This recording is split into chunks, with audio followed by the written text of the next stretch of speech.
I just wanted to start out by, in fact, talking about, I don't need to say this, APIs are super important, right? We all know about this microservices, mania in a sense, and in fact, I believe there's going to be a backlash and people will go back to monoliths at some point, or ChatGPT will take over everything, I don't know.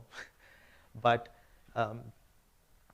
when you have APIs, there's a lot of your business functionality and end user experiences depending on these APIs, so testing those APIs becomes really important. And as more and more code and APIs, and goodness knows what's going to happen with ChatGPT, right? There's going to be so many more APIs and code being created.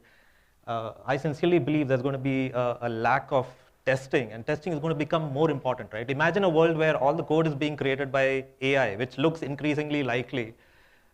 Humans have to come in somewhere, right? So I believe that's where testing is, and of course I could be a little biased and visual thinking and all that, but for what it's worth.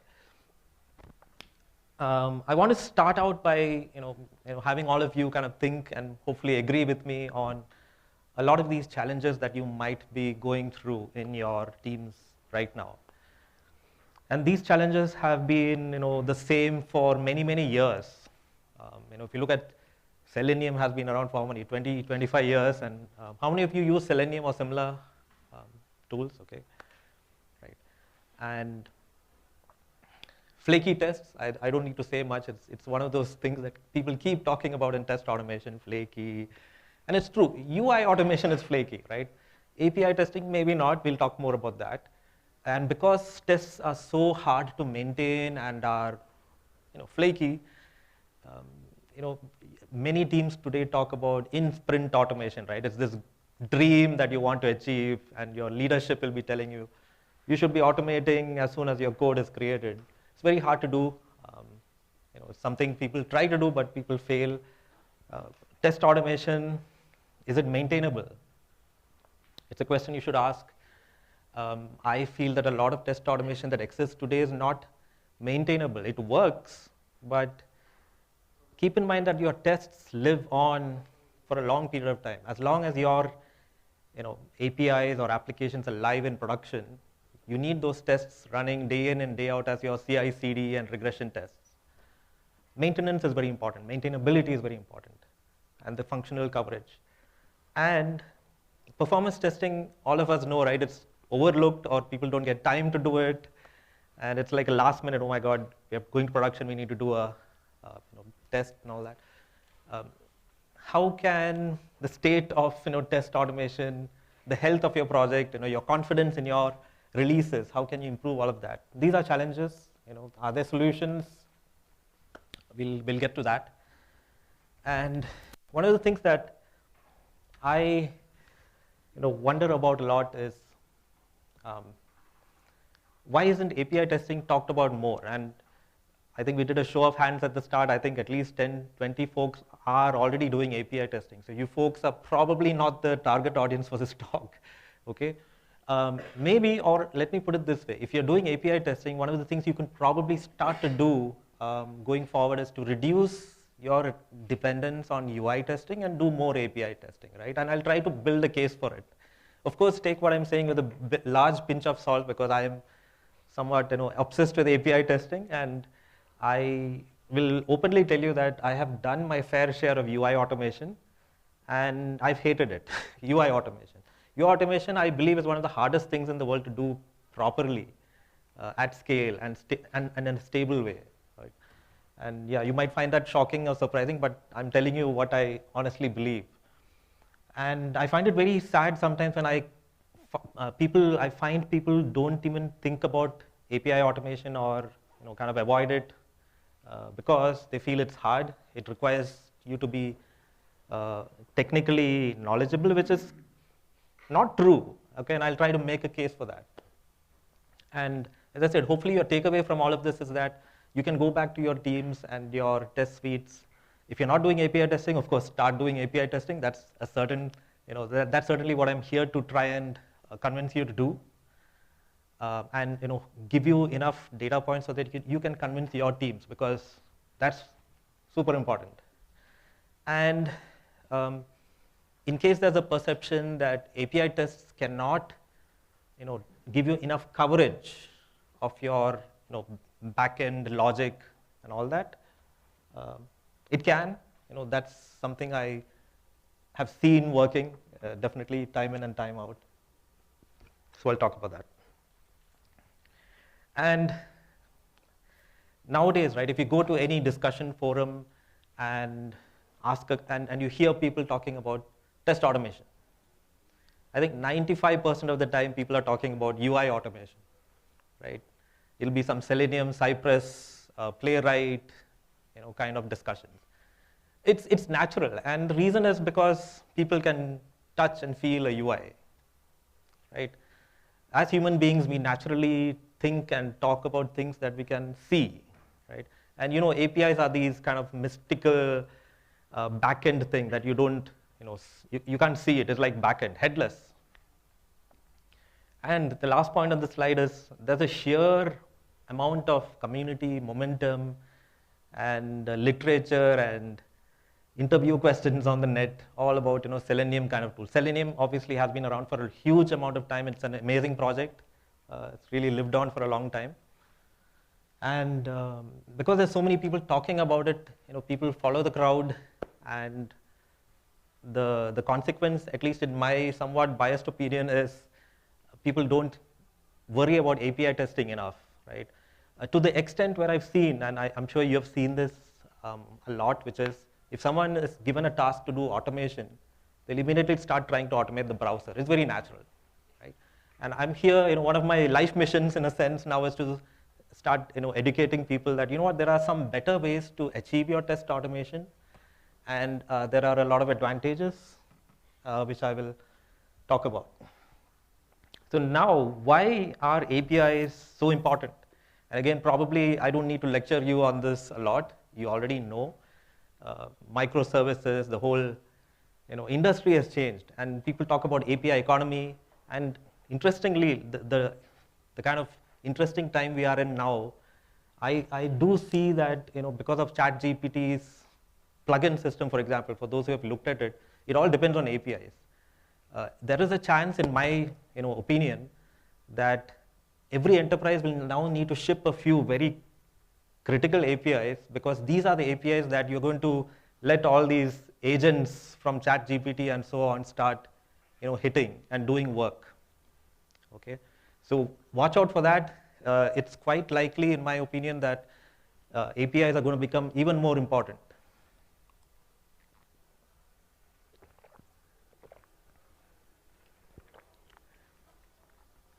And the nice thing about API, then I'm sure all of you know about REST and RESTful concepts and all that. HTTP, why is the internet so big?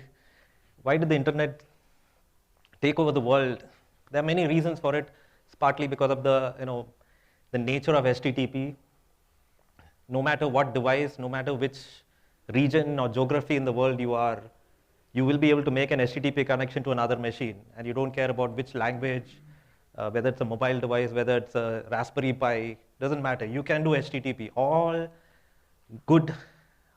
programming languages have an HTTP client baked in, right? At least in the core or with a very easily accessible library. I think it's in the core in every library. Firewall friendly is important because that this is the first thing that people will grant access to, right? HTTPS port, 344 and port 80 will be given access. So you're pretty confident that you will be able to hit another machine via HTTP, right? And all these reasons simply have made it the case today that APIs are so fundamental. APIs are the most easy, effective way for you and your enterprise to expose business functionality to end consumers.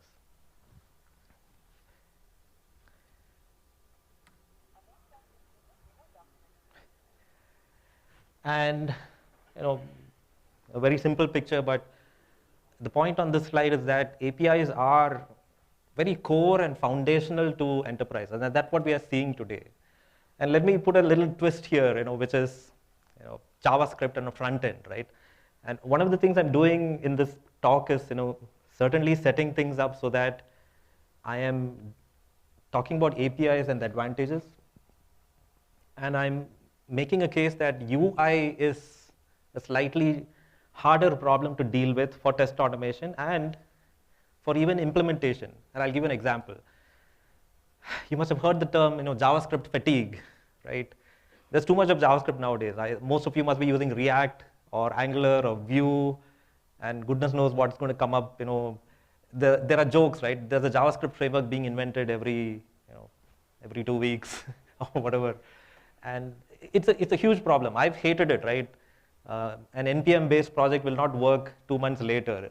Something's going to break, and it's like wild. The point of this slide is, if you have an API, and your leadership and your enterprise architect or your CTO has defined your API layer, there's a very good chance that that API layer is going to be there for 5 to 10 years. APIs typically don't change by design because APIs are so foundational and fundamental. They are designed, people try their best to design APIs to be backwards compatible. You know what I mean, right? There'll be all kinds of extra fields in your JSON payload that maybe the clients don't consume, but the architect said, you know what, maybe 5 years from now we will need that field. Okay, put it there.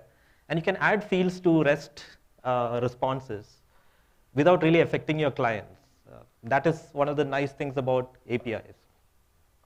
And compare that with UIs, where if you just change a CSS class, your test automation is going to break. So point is,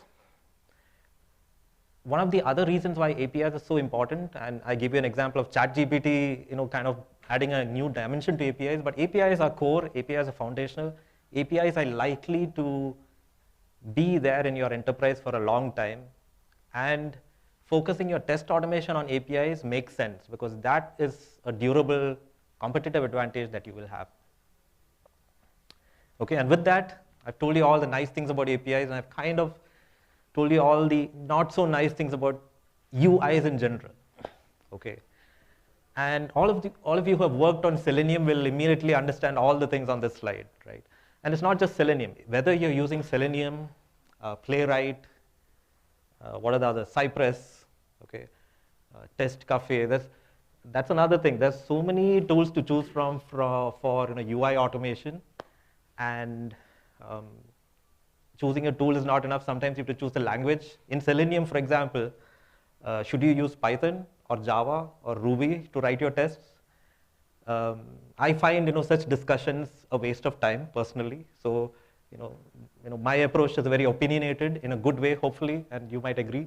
But I'm not going to read out everything on the slide. You can read it for yourself. But in a user interface, especially a user interface running in a browser that has a lot of JavaScript dependencies within it, is very hard to test. It is definitely very hard to develop, no questions about that, NPM and Webpack and all that nowadays. But there's so many things that can go wrong. And one of the reasons for all of this complexity is because humans have to use this user interface, okay? Humans want to click buttons, read text, watch videos, and see some color and maybe animations and all that. This is what people build. People talk about awesome end-user rich experiences. So all that complexity just gets into your UI. That's why you need this whole industry of JavaScript developers, XD, CSS experts, and whatnot.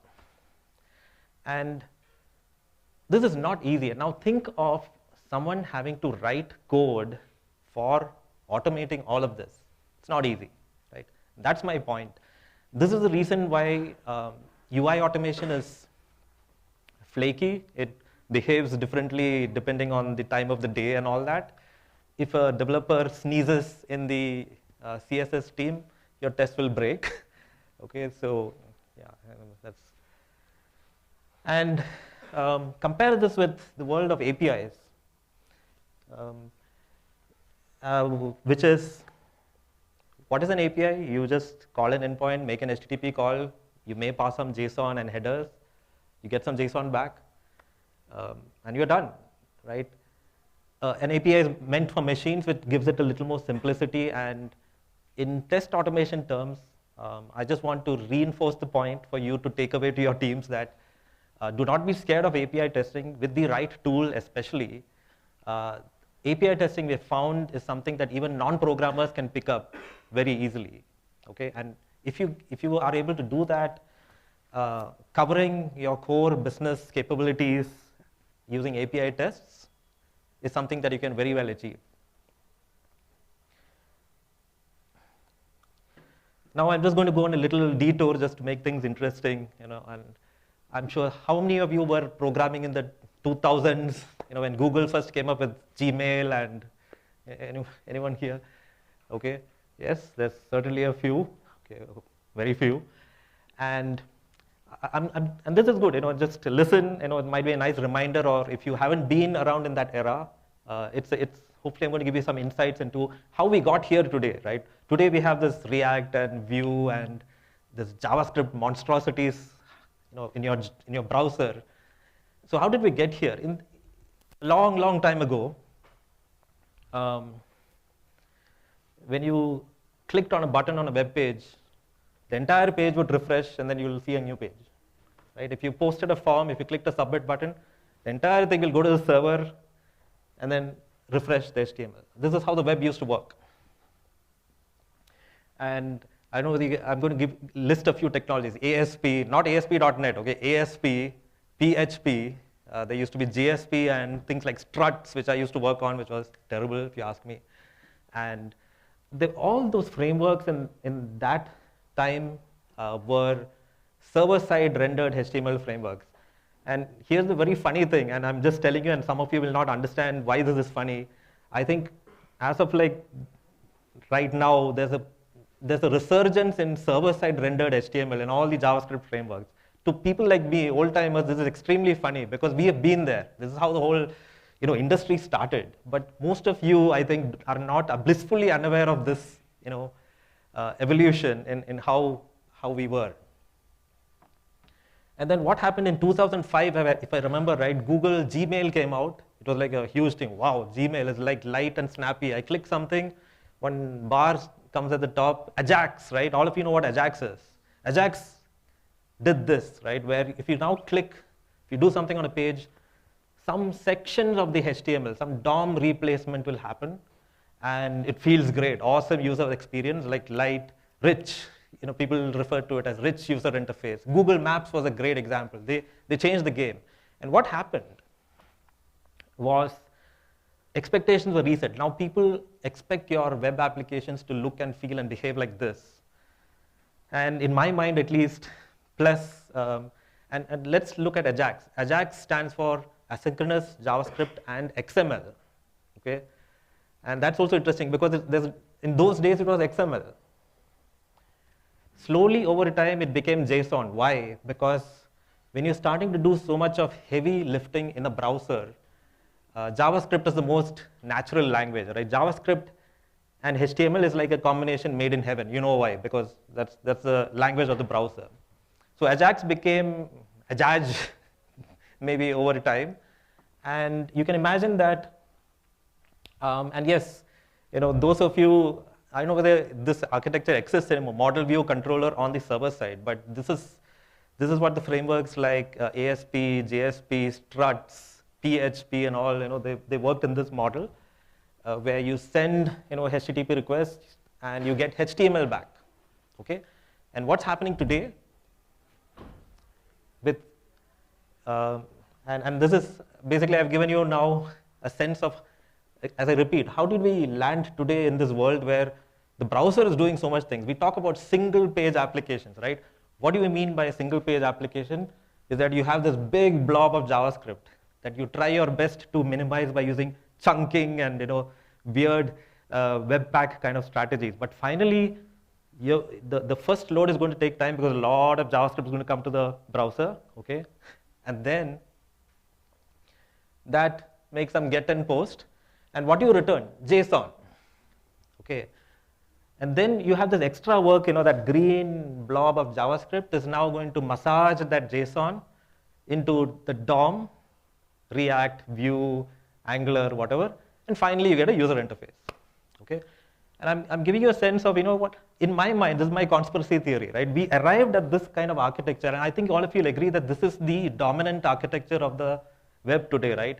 Gmail, Netflix, Amazon, whatever, everything is like this. This is what is happening, right? It's all a bunch of JavaScript in your browser that's making REST API calls. And this is where the API connection is happening, which is what I wanted to tell you.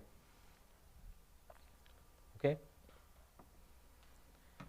So this whole front-end business is complicated. And why is API testing simple? And of course, I put Karate there as an example. It can be rest assured or any of the stuff that you talked about. The reason that API testing is so much simpler than trying to attack the user interface is because your API tests completely bypass all this whole monstrosity here, right? And I think some of you have seen a particular blog post that says, and I think it's an interview question, right? The moment you type something in the URL address bar, what all happens, right? Some DNS lookup, you have to retrieve this, some JavaScript and all that. Honestly, there's some 100 things that can go wrong just in that process, which is one of the reasons why UI automation is flaky, right? A UI automation test, and I live this every day, will break 10% of the time at a minimum. And the nice thing about API testing is what you see, which is completely take the UI out of the equation, and you're still able to test your backend.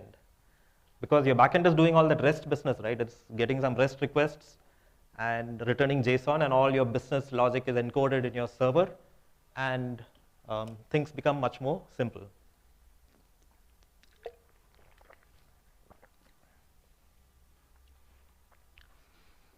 And it gets worse. Okay, obviously, I don't like UI automation really much, that much.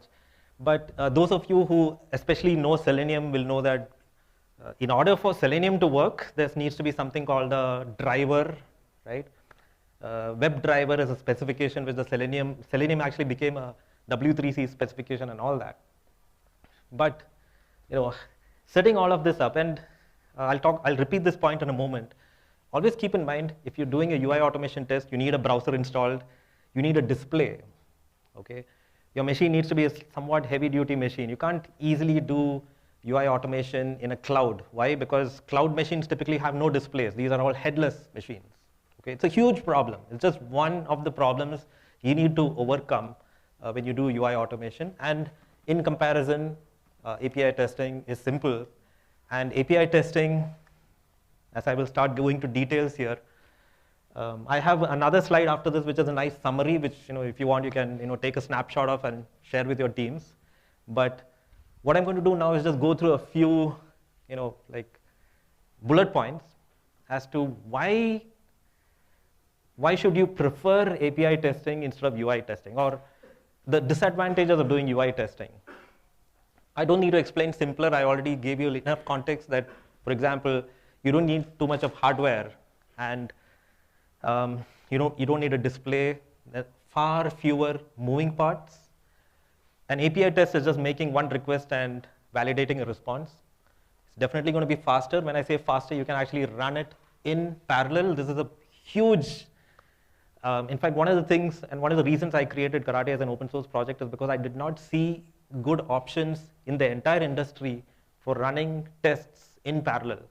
And I'm sure some of you will agree, this still seems to be an unsolved problem, even if you talk about JUnit and those level programming languages. It's not easy, right? In fact, one of the hardest things to do in test automation is to get a single report. If you ran tests on multiple nodes or multiple threads, can you get a single report back? It's actually a very tricky engineering problem. Okay, infrastructure setup, I talked about the cloud. Stable, yeah, I know, we keep making fun of UI tests because they are flaky. And here's the thing, right, about UI tests. If a developer makes a change to the user interface, that does not affect in any way how the end user uses the application, right? It can still break the test automation. Makes sense, right? People, all of you know about XPath and CSS locators and all that, right? Developers will change the name of the div or the ID of the div. Boom, your test is gone, okay? But the end user is still able to happily use our application. It's a very weird contradiction, but this is, people have accepted this as a fact of life. This is how UI automation is, deal with it, right? Data coverage is a slightly subtle thing, but if you think about API tests, what you do in an API test is you are just working in pure JSON, right? It's like data-oriented or data-driven kind of a test. You just worry about the JSON and you're validating JSON. Most of your testing and your functionality checking needs are met. Think about a UI test, right? UI test, I need to enter the URL, I need to click a few buttons, log in. Maybe some video will appear, maybe some advertisement will come. I need to get rid of all of that, and then you got my point, right? There's so many steps that you need to worry about in UI automation that are not related to your business logic or your data at all. Okay. Mocking is interesting, and I will, again, as a shameless plug for Karate, Karate is one of the few frameworks that has API mocking built in. You can write an API client and you can even write an API server. Why is this important? Because all of you know microservices are the rage now. And the moment you have microservices, your service invariably will depend on some other service that is not owned by your team, right? Worst case, it might be a third-party API. And does that API have a testing environment? Maybe not. Can you do performance testing on your API? And you'll need to pay money because each request to this third-party API might be costing you money. There's a great solution for all these problems. Write an API mock. If you're interested, I can give you a link to some material that I have on that. Architecture coverage is very interesting because we are now entering an era where it's not just REST APIs anymore. I mean, GraphQL is one thing, by the way, but I'm sure you're all starting to talk about or hear about gRPC. How many of you are using gRPC? Okay. Okay, no one? gRPC? Interesting. But I'm sure you must be talking about it, right? Some Enthu guy in your platform team was saying gRPC is great, it's like performant, it'll be within my data center and fast and all that. gRPC is one. Kafka, anybody using Kafka? Okay, yeah, there's a lot of Kafka. So when you want to start mixing these things into your test automation, which is something you would want to do, an API testing framework is going to be better because an API testing framework by default is good at handling data, JSON and all. And Karate actually has this very interesting story for Java interop.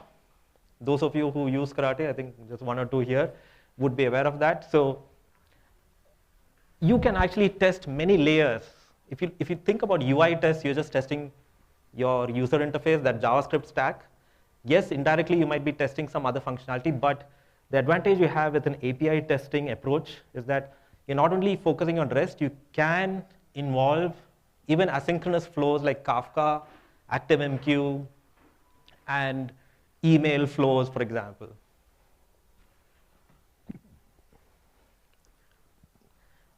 Simpler performance test is interesting. Again, just imagine that if you have written your functional tests as an API test suite, and you're able to take that test suite and reuse it as a performance test. This is an awesome capability that is now opened up if you choose the right tool. And I know some of you use JMeter, but JMeter is great because you're already achieving being able to reuse that as a performance test. I think you're seeing that advantage, right? But I can say it right now, and I'll talk about it again, which is Karate specifically, right? The framework that I work a lot with can take your existing API tests and reuse them as performance tests without you having to rewrite those flows at all, which is pretty cool, saves you a lot of time. And yeah, I'll just combine test data and data driven. And some of you use Postman, right? And which is a great tool, but Karate is actually a very low code. It lives in your Git repository. And one of the reasons a lot of teams choose Karate, for example, And you can do the same thing in rest assured. I know there are people who use rest assured here. It's very easy in Java or similar tools.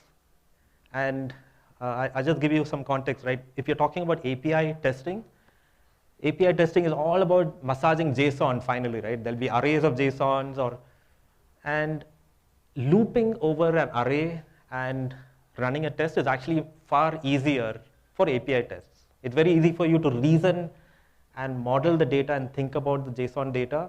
And if you have a framework that makes manipulation of JSON easier, it's going to give you a tremendous advantage. So that's about parameterization. What is parameterization? It's like you want to run your same test, and imagine that you have a CSV file, right? You have a list of customers, different account types, and you want to loop them all with the same API. You can do that, and that is a very effective form of testing. Easier for non-programmers. I don't need to, and this is one of my favorite points, and I think one of the things missed in most test automation frameworks, right? One of the very important roles of your test automation in general is that someone new to your team, imagine that someone comes to your team newly. In an ideal world, if that person comes and reads your test, your functional test, they should get a good idea of the domain. This is very hard, as you know, right? Especially if you've written a test in pure Java or pure JavaScript, it's not understandable. You'll be reading all kinds of syntax instead of the domain.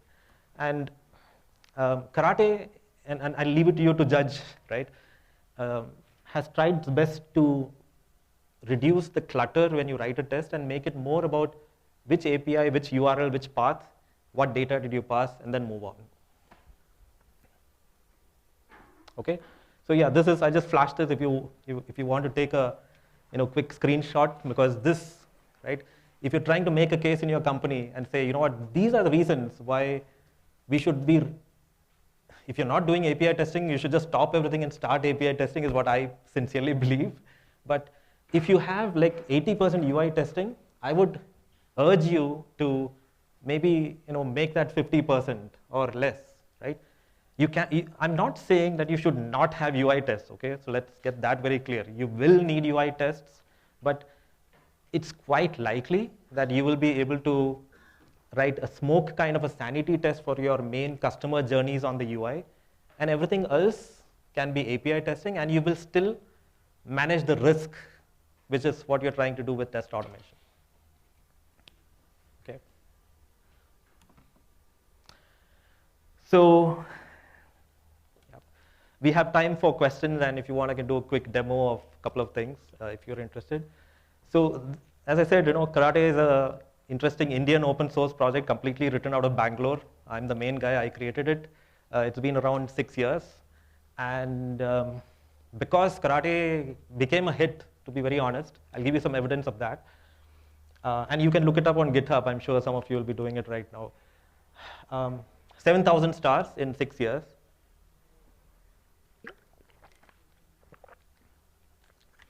And when I started, it was just doing API testing. And then over the years, what happened, and some of you will relate to this, and of course, one of the things I'm doing in this talk is hopefully inspiring some of you to try your hand at open source, because I completely endorse that whole thing. Open source has changed my life, obviously. One of the reasons I'm standing here is because of open source. Something that I started as a side project literally became a big deal. And even though it started very small, with all the feedback and people saying nice things about it and hearing that companies are actually using it, that gives someone like me a tremendous dose of confidence, motivation, and all that. So ultimately, we are here where it does a lot of things, including web browser automation, not just API mocking. I just wanted to spend a couple of minutes on that stack. And this is in general, right? The point I want to leave with you is, and this is a pet peeve of mine, I see too many projects trying to write their own test automation framework. In fact, this disease is so bad, again, in my opinion. I see so many posts on LinkedIn and all. People say, create test automation framework from scratch, okay? That is a very bad thing in my mind. And the reason is there are so many things that you expect in a good test automation framework. Can you run things in parallel? Do you get HTML reports? Can you debug your tests? Right? Does it support configuration? Does it support logging? Okay, there's a whole lot, and all of you know that, yeah, these are very important things for any kind of software, right? And you should choose a test automation tool that has all these things built in, instead of you or your team trying to build this on your own. Now, I know why people do this, right? It looks good on your CV. You know, there is a particular enthusiasm that you want to build something on your own, right? What I'm sincerely trying to do here, standing today, is that please look out for this in your teams. Try to not do it. Gently tell your teams, you know what, rather than trying to write this framework, use a built-in framework that has been tested over many years by many enterprises and focus on what you need to test, right? And that is a much more valuable use of your time.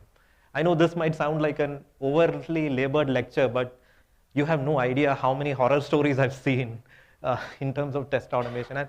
And literally, you know, one of the reasons I was prompted to create Karate was because I saw in 2016, and Karate was released as open source in 2017.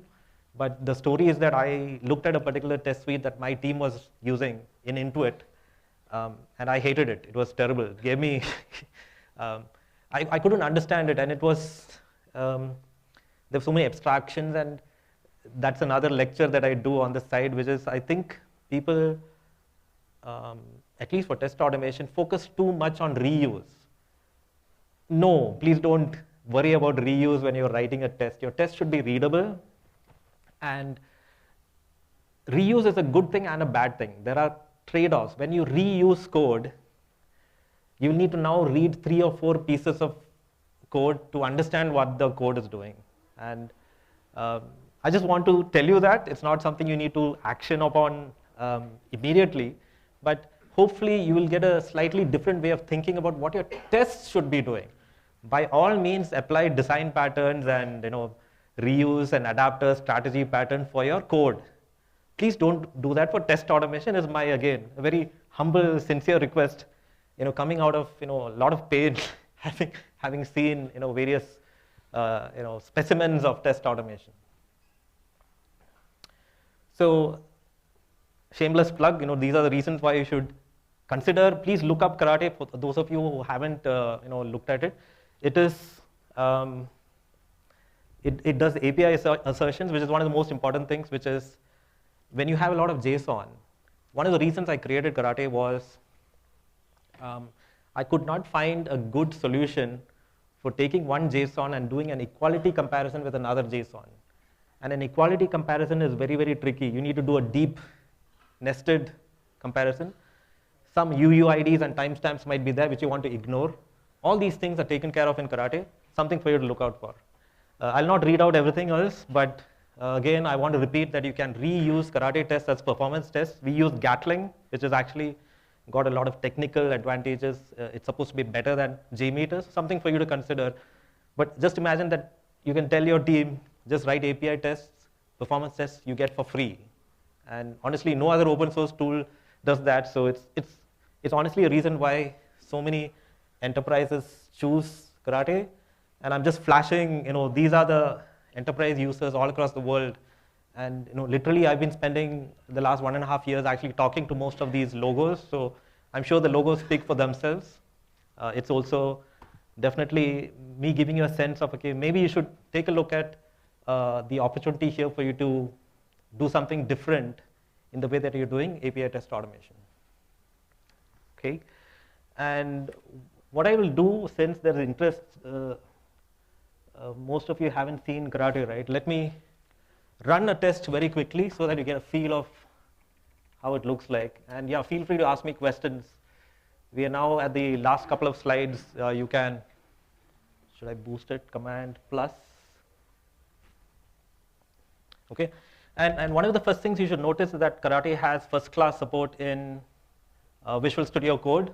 We also have a plugin for IntelliJ, so, you know, if you are on IntelliJ, you are covered. We're going to make a request to a URL, which happens to be a live URL. I think my internet is working. you can see that JSON is built into Karate, right? You just put curly brace, you don't need double quotes, which is nice. Okay, you are working with JSON in the most elegant way possible, just like how JavaScript developers work with JSON.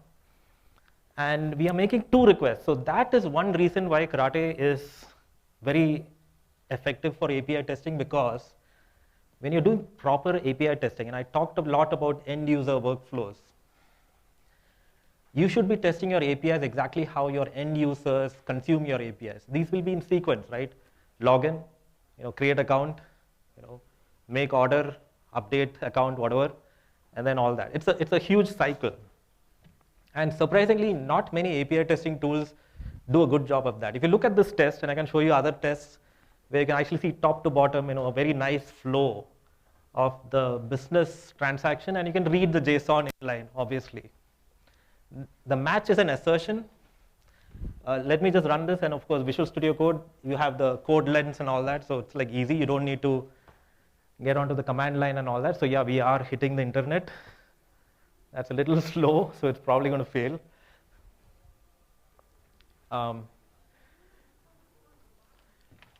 So while that fails, let me show you, did I? Crap.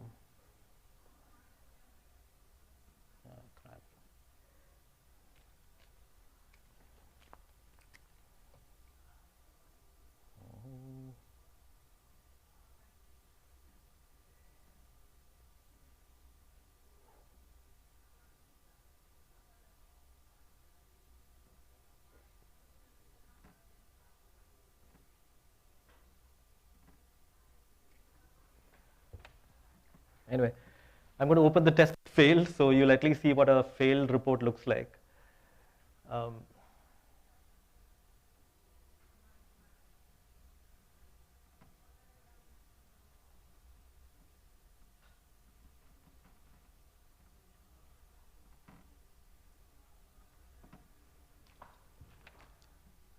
amazing. Okay, that worked. Needed a warm up, I guess.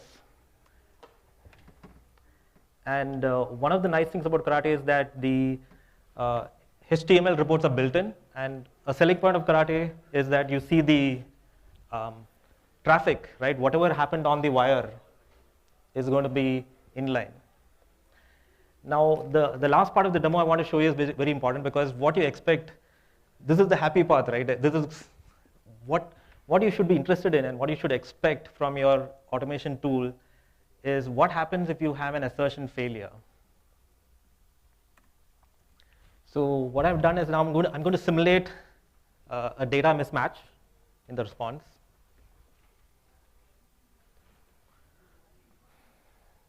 Okay. Right. So Karate will give you some diagnostics on the command line, but what I really want to show you is that when I now reload the HTML report, you see that there's a red line, so there is a assertion failure, and this is really useful when you have large JSON payloads, which will be what you have, because your JSON payloads represent your business. It's going to be super complex, and Karate does a great job of narrowing down which value had a mismatch, and this is. The reason I'm showing you this is that this is something you need as like your developer productivity expectations from a tool like this, right? When your CI/CD build, when your Jenkins build or whatever you use goes bad, how easy is it for someone in your team to drill down into this report and figure out which test failed and why? Okay, and of course, Karate has evolved over a lot of feedback as an open source project, so it does a few things really well. Full Booker, yeah. Let's see if this works. This is also some slightly, unpredictable public API. Looks pretty good. Does it delete at the end? Yeah. And this is what I mean when I say your test should be readable. You can see that the comments in the test have been surfaced in the report, so you can actually read it, right? You can give this HTML report to some business analyst or domain expert in your team, and they should be able to make sense of it. And I'm telling you this because I'm planting seeds in your mind that, What I'm doing to you is that you're going to go back into your testing suites today or tomorrow and start wondering, you know what, is there a better way of doing things, right? Any questions? Is there a specific demo that, yes?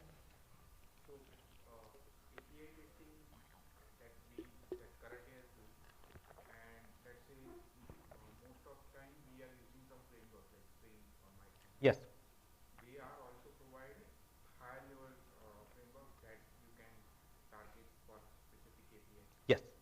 So how that difference between the framework provided and this Spring and other framework has provided?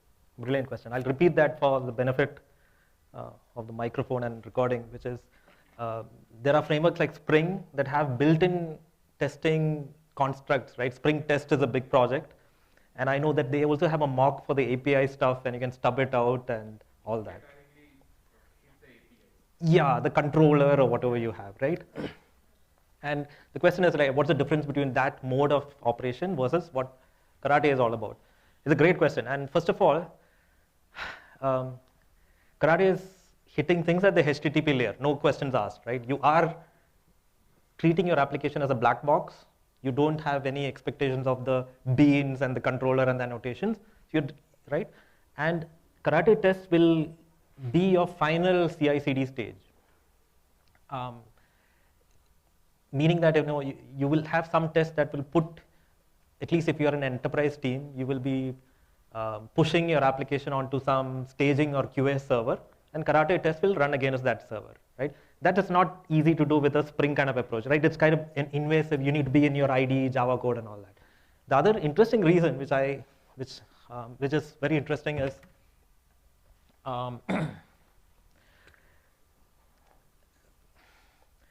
one of the reasons, and this is a takeaway for folks here. 5 minutes, right? Yeah. If some of you in this team are coming in from a QA background, who are not good programmers, who don't know Java and Spring, they can very effectively use Karate and write these tests, while you, perhaps as a developer on the Spring Boot team and all that, can do the server-side development and all that. We have seen that to be super effective, right?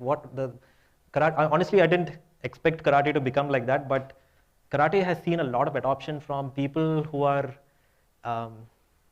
manual testers. I hate to use the term, but who have been forced to do automation because shift left and all is happening, right? All of you know what shift left means.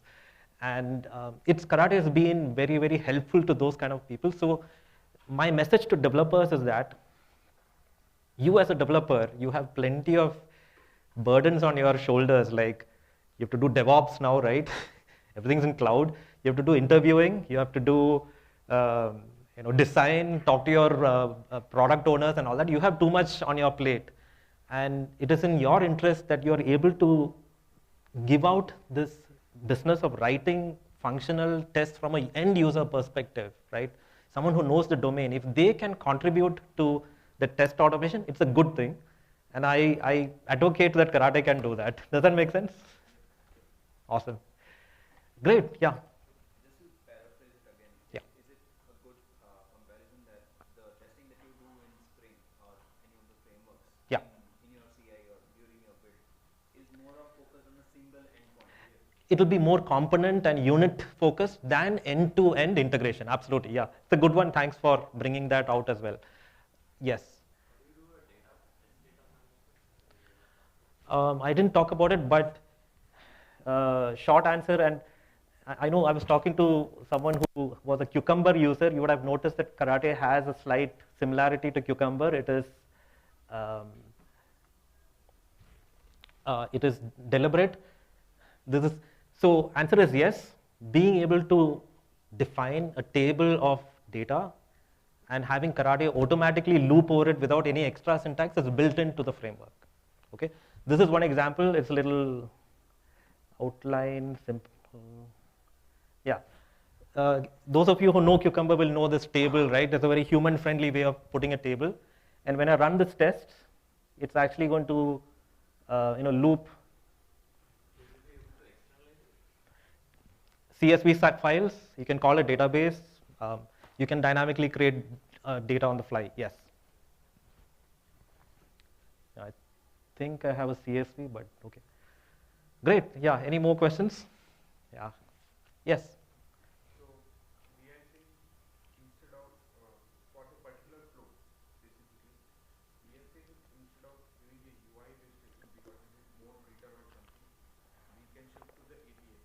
But sometimes what happens that UI for particular flow, we are hitting multiple API, and that is a step. After one API based on the Yes. response here. So let's say what happened that one developer has changed the overall flow for the API. Let's say 1, 2, 3 instead of 2, 3, 4 something. It's changed the flow overall. How can we manage a sync with this API? Because sometimes this can, as we are seeing, sometimes this can be handled by the test automation engineer or something, not the developer. Yes. So overall flow has been changed, but how we can identify we need to change as well in that case, but what particular flow? Good one. Honestly, the only answer I can think of is the reason for your test is that you keep running your tests, and if the tests break, it means something that you did not expect has happened, right? There are two aspects I'll just add, what I can think of, and it may not be the best answer, but let me try. One is Karate, you can see, right, it works within your IDE, and it's code. You check this into Git, right? And one of the nice things about Karate, it also encourages your developers to run the Karate tests before they check in their code, okay? Which means that, and I am a big proponent of this, and I'm sure all of you agree that in an ideal world, your developers, they're doing all that Spring Boot on their local machine, maybe bringing up Docker and all that, right? Everything's local. You should run your Karate test right there. Point everything to localhost. By the way, Karate has a very good story for switching configuration, which is expected from a test automation framework. So you can set profiles, okay? So switch to localhost, run your test before checking in your code, and you will come to know whether something breaks, and that is what I advocate for. Cool, awesome. I think, yeah, we are all exactly, if there are no more questions, I shall,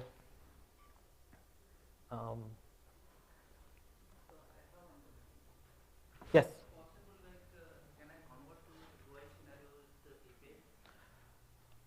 No, I don't think that's possible. Yeah, I will think about it, but my immediate response is, yeah, it's kind of difficult. Yeah, so that said, the only thought that comes to my mind is this is something we're working on, which is can we record API tests, right? For example, ask you or your business analyst to use Chrome, run your flows, and then we are recording all the network traffic. There's no other magical way that I can think of right now. Yeah, and if you do find something, let me know. Okay, great. So I would like to wish you all success and happiness in API testing. If you need more information, look me up on LinkedIn. I've written a couple of articles, and if, for example, I wanted to highlight contract testing because there's a lot of talk about contract testing, and I feel there's a lot of low quality information out there. Someone mentioned PACT, for example. I don't know where. So, yeah, if you need at least my personal opinionated gyan on contract testing, reach out to me or look me up on LinkedIn. And with that, thank you all very much. This has been great, and thank you very much.